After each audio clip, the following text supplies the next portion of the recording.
Hi लोगोफोर, good morning and welcome back to my channel. बुहुत दिननि उनाव दिनै आखौबार फैबावबाय नोंथांमोननि गेजेराव मोनसे गोदान ब्लग लानानै दिनै जों फैदों बङाइगावहा केटामान माने न'नि बुस्थुफोर नांगौ बेनि थाखाय ओमफ्राय दायो जोङो बङाइगाव मोनफैबायानो टाउनाव ओमफ्राय जोङो दिनै बङाइगावहा फैनानै माहा थाङो मा खालामो नोंथांमोना नायलांबाय थादो दिनैनि भिडिअखौ if you are interested.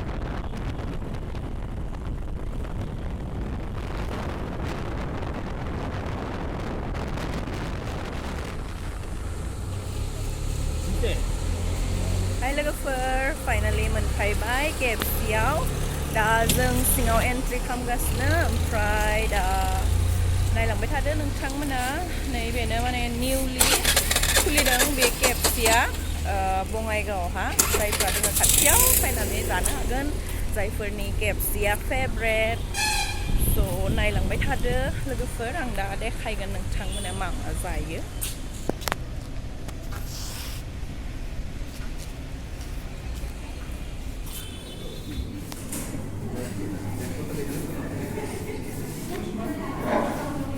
दिनै खालि चिकेनल' जागोन जोङो एकदम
almost finished.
जि जाखाबाय माने पुरा जाबाय दिनैहा एकदम बोसोरनै बोसोरथामसो जाबायमोन जायैया स' बिनि थाखायनो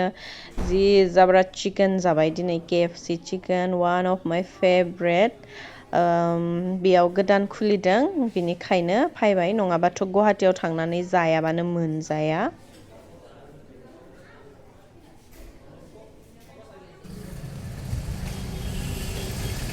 हाय लोगोफोर फाइनाली दा जोङो बाजार खालामखांबाय केएफसीआव थांबाय जाबाय बिनि उनावहा